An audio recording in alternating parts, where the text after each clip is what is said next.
For this Chef Talk with Kyle Cherek, I catch up with some old friends, Phillip, Hurley, and John Gadau, the chef restaurateur proprietors of 3 restaurants here in Madison, Gates and Brovi, Marigold, and Sardine. Though the other 2 are known a little bit better, Gates and Brovi is a labor of love. It's great cuisine, it's neighborhood, it's Chef Talk with Kyle Cherek at Gates and Brovi. Okay, so explain to me that you're related to the people that own this place, or what's the story? Oh, the name. The name, yeah. Yeah. They don't own it anymore because they're not around.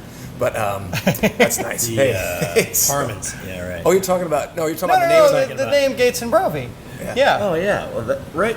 Phillip kind of came up with that one, but that's based on people who are influential in our lives as far as cooking and just being passionate about food. Gates is my dad's nickname. Okay. What was his real name? Lloyd.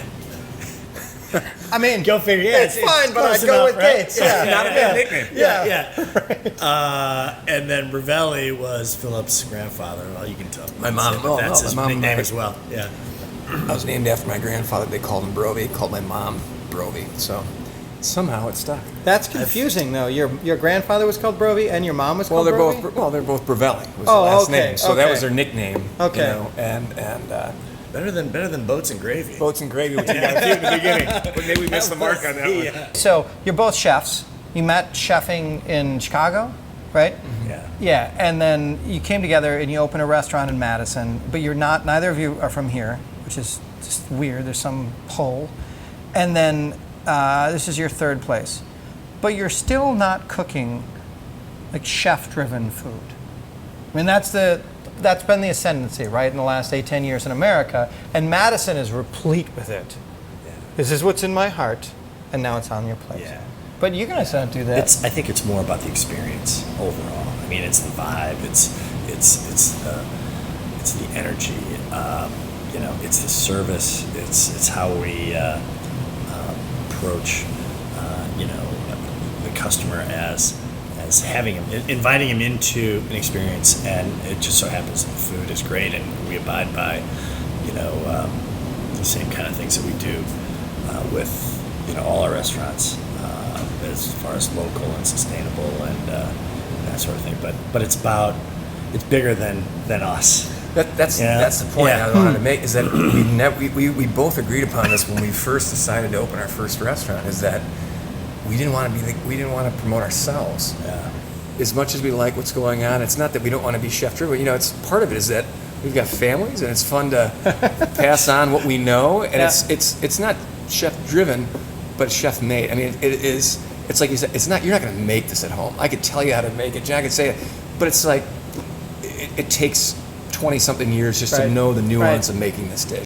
Do you feel more like chef restaurateurs, restaurateur chefs, restaurateurs, or just guys that happen to own restaurants? Like, where, if you had to check the box on the census, right? On the cooking census. Yeah. I would say chef restaurateurs. Yeah. When people ask me, sometimes I'm always like restaurateur because I don't want to just throw out the chef thing. It's more about us bringing our experience to the customer, and it's more of, I think that can be more authentic as far as the big experience goes, opposed to, a chef, like a chef-driven place, and bringing forth, this is me, this is what I'm all about. That, don't get me wrong, I mean, that can be a great experience. But that's the experience. Yeah. Is the food and the chef. Of course, if the service stinks, then that doesn't help. We take direct responsibility if you walk in and the music's not right. Yeah. And we notice. I mean, those are the things that we, and the bartender, and we're 3 deep at the bar, and we're there seeing that they haven't just given the nod to these people. So that is what we feel like we're giving. Yeah. And so the chef part's there for sure. The food's got to deliver. The food, you're done. But if you get any of those other elements wrong, I feel like that's sort of part of what we're delivering.